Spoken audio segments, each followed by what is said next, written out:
We are so lucky to have, after we got the perspective on the Japanese government side, we're lucky to have with us 4 experts with very different perspectives, more from the private sector. So we have here represented big tech, the startup world, we have academia, and we have consulting.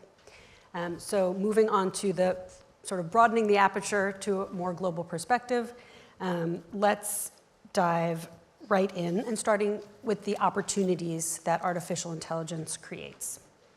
So Oshima-san, first question for you. As the Assistant General Counsel for Microsoft Japan, Microsoft's one of the leading firms that's developing AI technology. So what do you think are some of the most exciting and promising ways in which AI is going to be used in the near future? I'd like to be speaking in Japanese. So when we think about the potential of AI, Japan is faced with fewer children and a decline in population. Unfortunately, we have we are very advanced in those senses. So in order to solve or in order to face those issues and to continue to grow our economy, I think that wonderful tools are being provided by AI. So, for example, with AI, using it in agriculture, because there is a shortage of the labor in agriculture. So, for example, harvesting robot is developed by a company called Agrist. And so harvesting is one way of using this, but using the AI data, when and where can we harvest, and also which part is requiring the maintenance, that needs to be analyzed. And by utilizing the data, they can improve the agriculture. So that's one example. And also before 2025, 1 out of 5 elderly will suffer from dementia. So 7.7 million people will suffer from dementia. So using the AI data science, in 10 minutes, non-expert can have a dialogue to find out whether you have signs of the dementia. So that's a kind of usage of the AI, and AI can be utilized and provide a solution to different issues that we face in our society. So those of you who have already used the ChatGPT in the audience, could you raise your hand? I see. Thank you very much. 70-80% raised their hands. So the reason why I asked that question is that until now, when we said AI, it was a kind of only for the part of the engineers. But with the generative AI, as you saw in the audience, so many people, the people in general on the daily basis can now utilize, and Gen AI is the game changer to enable that. So using Copilot or generative AI, I am trying to really formulate my thoughts and submit ideas. And when I am to really generate various documents, I utilize generative AI to be shared with my global colleagues. And generative AI really creates these documents maybe within 30 seconds, and I would have to, in some cases, spend several hours to edit. But I think there are various ways to utilize generative AI, and I think there is this big potential for innovation in Japan. Wonderful. Thank you so much. Otaki-san, when you're working with some of your consulting clients at PwC, what are some ways in which you see them already taking advantage of the opportunities they can use from AI? Yeah, well, thank you for asking. But I will do the same. I will be switching my language to Japanese, okay? ありがとうございます。Thank you for the question. As mentioned at the outset, for the past year, generative AI, I should say, festival took place in the society. What is generative AI? Is it a threat?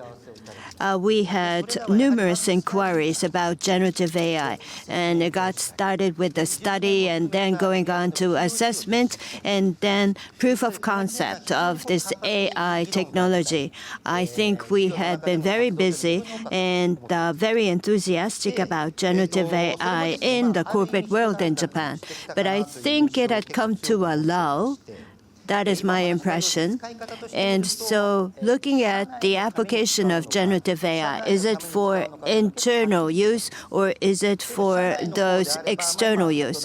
If it is to be used internally within a corporation, using this documentation function, you can improve the efficiency of the business process in a company.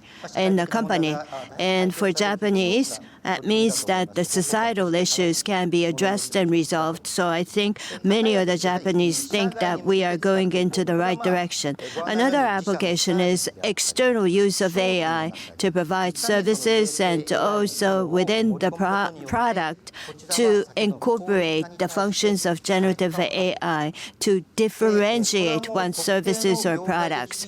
So in a specific industrial segment, this is already becoming a fever, I should say, and there is this debate going on. Telecommunication, technology, healthcare, and also one of the core industries in Japan, automotive industry. These main players of the segment are trying to use generative AI for differentiation. They are highly interested in this and they are making effort. Naturally, as I mentioned earlier, differentiation and improvement of efficiency, of course, there is this difference of the size of the budget from company to company. To improve efficiency, it really depends on the approach, but it may be just several millions of yen that will be required for efficiency improvement, but for differentiation, it may be several hundreds of millions of yen that needs to be invested. Now, in Japan, we have the fiscal year get started on the 1st of April. So for the past fiscal year, assessment and investigation as well as POC and try to formulate a budget for the future AI project has taken place. So the next fiscal year would be the first year for fully leveraging AI. Right. So Dr. Bradford, you're a professor at Columbia Law School, and you look at the different approaches to AI across countries. We're going to get to the regulation, which I know is your specialty, in a bit, but how do you see different countries approaching the promise of AI? Are there some that are more excited than others, or some that are more taking it in different directions than others? Yes, so in many of the domains that we have discussed, I think countries share the goal that AI offers tremendous potential to enhance productivity in the workplace, to help us make progress in healthcare or education, manufacturing, agriculture. So I think those are shared goals. But I think there are certain groups of countries or certain individual countries that also have specific goals when it comes to AI, depending on their geostrategic posture, their level of development, and their political system. So I would say that there is certainly a set of countries, the United States is among them, that has the kind of role where national security issues play a very central role. And AI is seen as essential for the future of warfare. So there is an additional incentive to harness the potential of AI to boost the defense capabilities. And so there's a set of countries that are focused on that. Then there are countries, including China, that have the political system where AI offers the opportunity to then further entrench political control. So AI offers opportunities through facial recognition for greater mass surveillance that can then help control society better, analyze the data in ways that then make certain other countries very uncomfortable. So the European Union, in its own efforts, is very concerned about these particular uses, which then is a benefit of AI for authoritarian societies. And then if I mention a third one, there is the global south and developing countries where there's a specific concern over not just the way AI is being used, but who is AI available to? So the AI development right now is very concentrated in a limited number of countries. And there is this pertinent question of whether those benefits will be widely shared and available for the countries that are not going to be the major developers and producers of AI. Makes sense. Thanks. So we've mostly so far looked at some established entities, so larger companies, countries. But Hirano-san, you're the CEO of a startup. So give us a sense from a newer company, a smaller company, what kinds of new technologies do you see coming down the pike that are going to be taken advantage of by companies like yours? Yes, thank you very much. But before talking about the startup, allow me to give you an entire picture of how envisaged the society would be. Now, going forward, virtual assistants would be leveraged and change the society. And when you hear about virtual assistants, I think you would associate this word with the image that you thought was a dream in the future when you were a kid. But I think this would become a reality in 4 or 5 years. And why it can be realized is because LLM is, of course, important, but one is function calling, what we call function calling. So assisting the entirety. And then there is this specialized AI that can be applied to a specific area. So combining these two, you can do many things. But this may be a world of Doraemon, an anime character. So the overall interface is Doraemon. And this character, the boy and Doraemon, Nobita, having a conversation with Doraemon. So smartphones or earphones would be utilized for communication with this general interface. And then specialized AI in the world of Doraemon, it would be a door that would bring you anywhere in the world or over dimensions. So specialized AI would also appear together with this general platform of AI. And this general purpose AI would have limited features, and you can't do everything. But, for example, the facial image of an individual to be fully recognized and identified. And let's say you're a sales rep of a real estate company, and we have this conversation with your customer, and you get this personal information from the driver's license and upload the privacy information. There may be an AI that would be specified or specialized to really authenticate that private information. So I think with a combination, you can do many things. And another point is multimodal. In the area of AI, up to now, just the text or just the image or just the sound. The technology had developed in piecemeals, but now you can use so many modes, like ChatGPT-4 Vision had appeared, which is multimodal. So when humans make judgment, you really base your judgment on various pieces of information. Let's say you see a crowd in front of you, and maybe you would assume that there is some celebrity coming, or that there is an event, or there is an accident. And if you hear this siren noise of an ambulance, you would be able to determine that there has been an accident. So you really mix up all these different sources of information to make a decision. And this virtual assistant would realize that in the world of Doraemon. So this general purpose, general AI platform would be realized by a major AI platformer. But when it comes to the specialized AI, startup companies would be able to develop these specialized AIs. Thanks so much. So we've looked at a variety of different types of opportunities that AI creates, and now we're going to turn a bit to regulation and how to sort of harness some of those opportunities. So, Otake-san, we spoke with our government official guests earlier about the role that Japan has taken in spearheading the Hiroshima AI process. How has that process and the regulatory effort affected firms in Japan? Has it helped streamline things for them or given them a sense of what's to come? Yeah, thank you. 非常に大きなステップだと。 Well, I think it was a major step.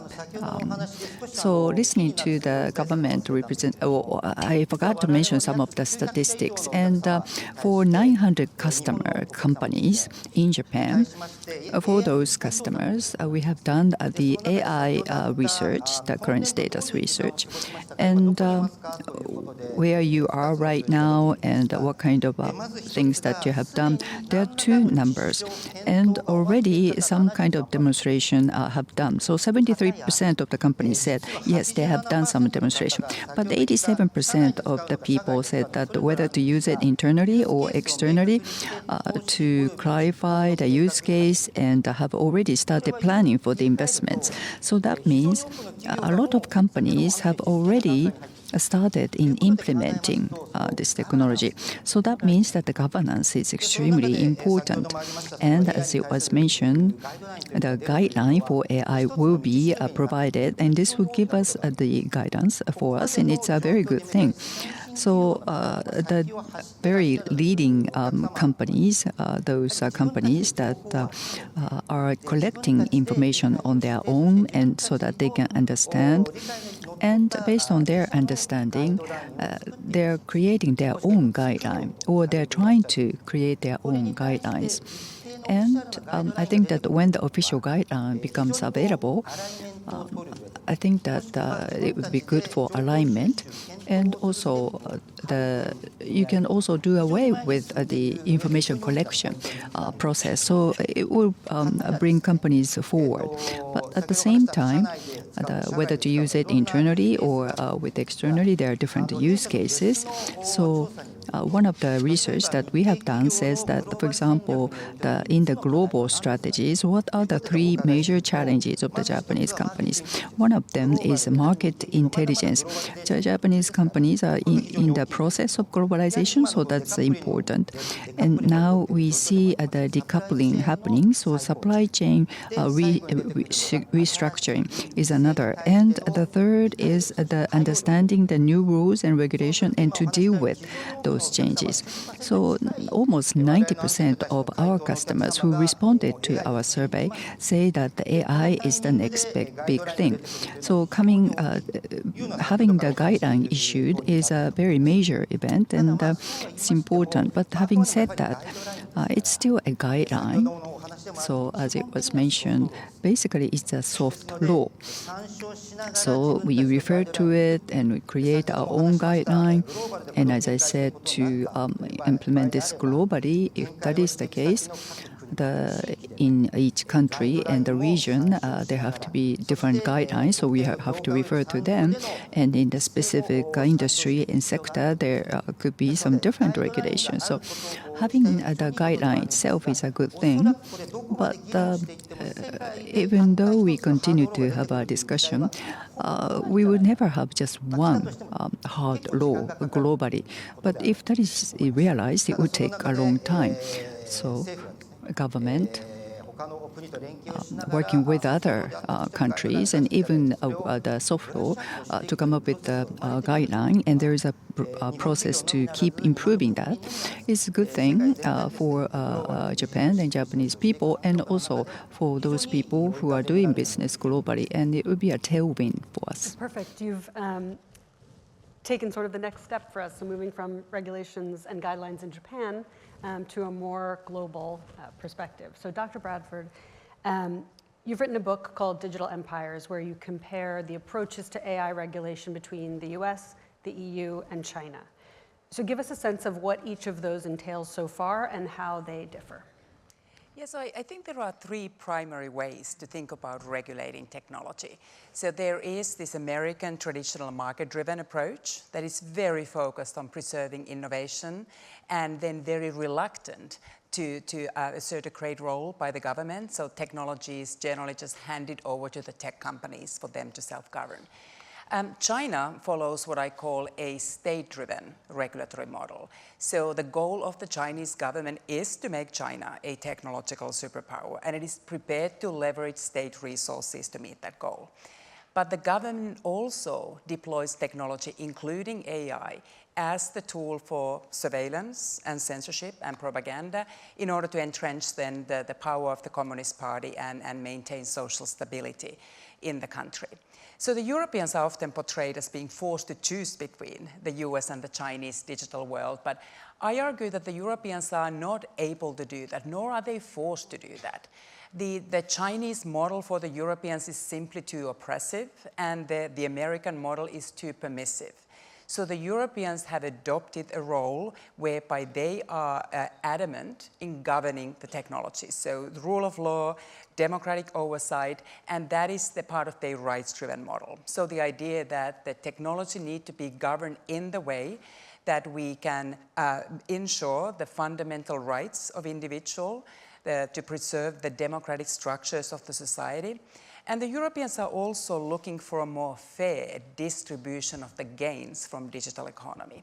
So they're very concerned about the concentration of the power into the platforms, which now seems to be further reinforced by AI development being so concentrated with these major powers. And this is what we're seeing now mainly with the AI. So up until very recently, the Americans have been primarily relying on voluntary commitments that have been extracted from these leading tech companies. China has been more eager to govern artificial intelligence, in part because even though AI offers a tool for surveillance, but also AI, generative AI in particular, can challenge the censorship regime and the control information environment. So China has had to move to regulate AI. There's been regulation on recommendation algorithms, on deep synthesis, and very recently generative AI. So the Europeans are in the position that they are very comfortable occupying, meaning they want to lead in the regulation of AI. So this is a very important week in Europe. They are trying to now trash out a final compromise in this binding, ambitious, horizontal, first in the world, comprehensive AI regulation. So we are really looking at whether the consensus is reached, but that would be a very ambitious regulation that I believe would also have implications outside of the EU. But I think all of these nations are now facing this quandrum that they want to harness the innovative potential of AI, but also then guard their individuals and societies against the downside. So even the United States has now issued an executive order by Biden administration over 100 pages tasking over 25 different federal agencies with various oversight functions. So even the United States is no longer comfortable in leaving AI governance completely to the tech companies themselves. So we are seeing some shifting, which is part of, I would say, this global momentum towards greater regulation of the AI space. Great, thank you so much. So let's focus on one piece of that for a minute. Dr. Bradford mentioned the voluntary commitments that a lot of large firms have made. So Oshima-san, what are some of the voluntary commitments that Microsoft and some of its peer companies have been making? And what are some other measures they've taken to sort of voluntarily rein themselves in? Well, about the voluntary commitment from the regulatory perspective, I would like to say just one thing. We talked about the EU AI Act, France and the UK and the Germany said that issuing the statement, it should be the voluntary. And also in the United States, the managing the high-end chips are also mentioned. So in some of those areas, we see many different things moving in a complex way. So about the voluntary regulation, it's very important. So for example, the Microsoft president, Brad Smith, has written the book in 2019 about the tool and weapon. And so the technology could be a tool or could be a weapon. So AI could change the world.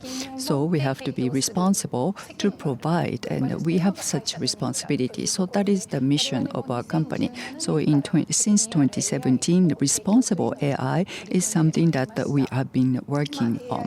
So AI principles are created, and those principles will not be just in words, first. So we create the process, and the developers have to comply with those principles in development, and we do the monitoring. So we have already created such governance structure.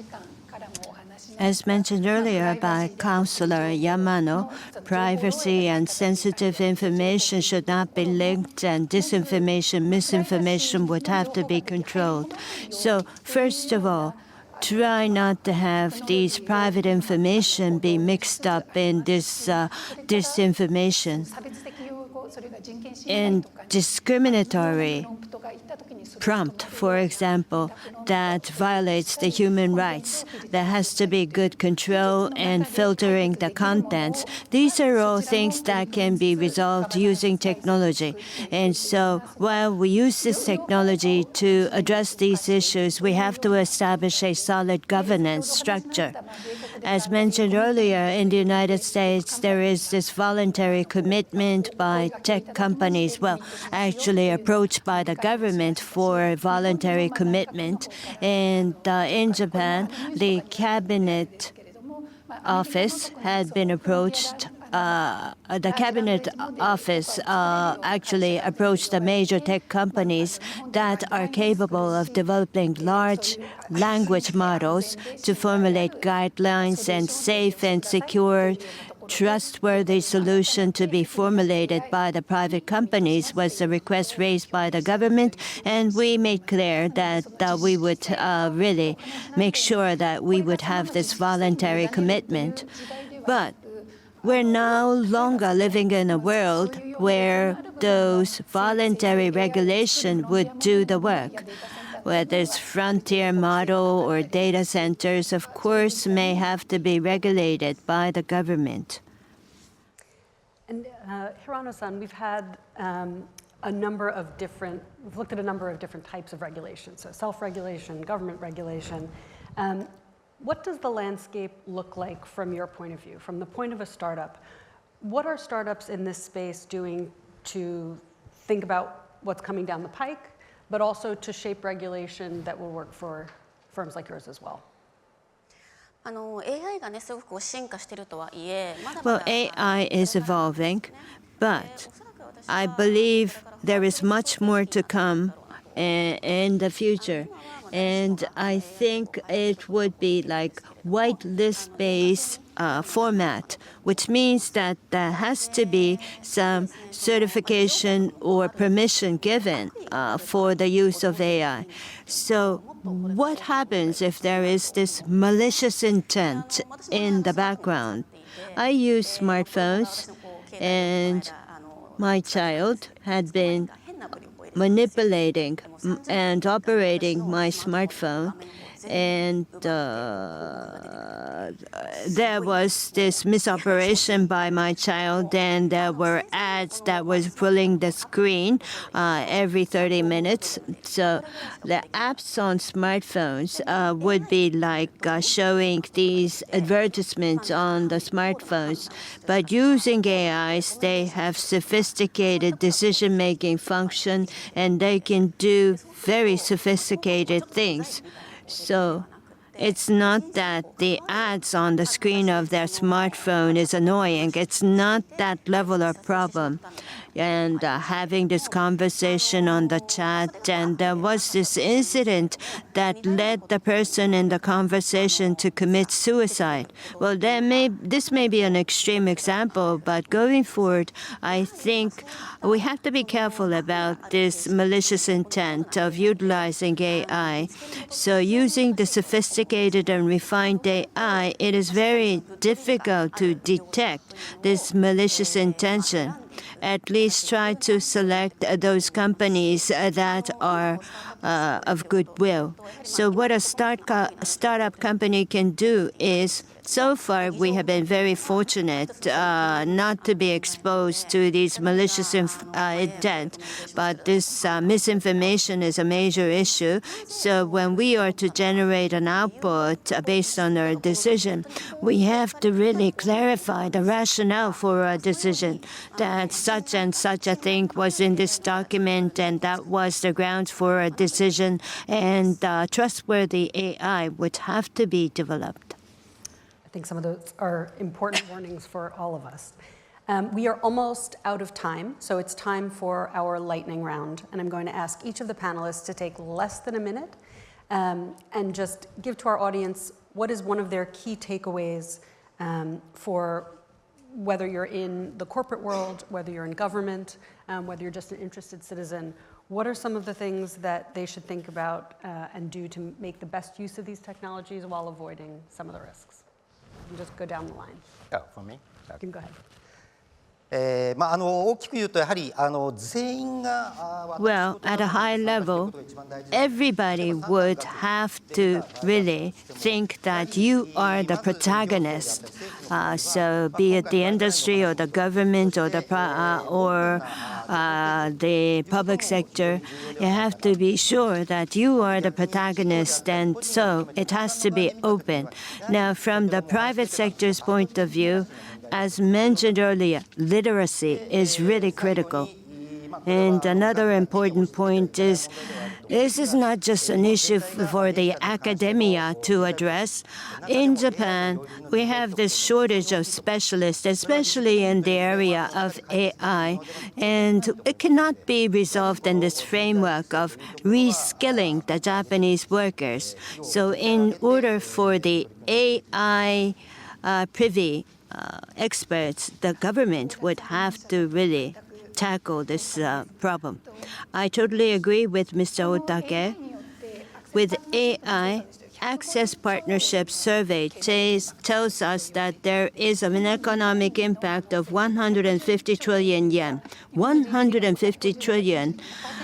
Japanese GDP is 550 trillion, so this is 27% of the Japanese GDP. It is an impactful tool that we have to aggressively leverage, but there has to be this full collaboration among the academia, the public sector, and the private sector, looking at the global landscape, strike a balance, and for the sustainable economic development of the Japanese economy, and in order to allow the leadership in the world, well, I think Mr. Bremer said that it's not possible for Japan to take the leadership, but we should aim for that.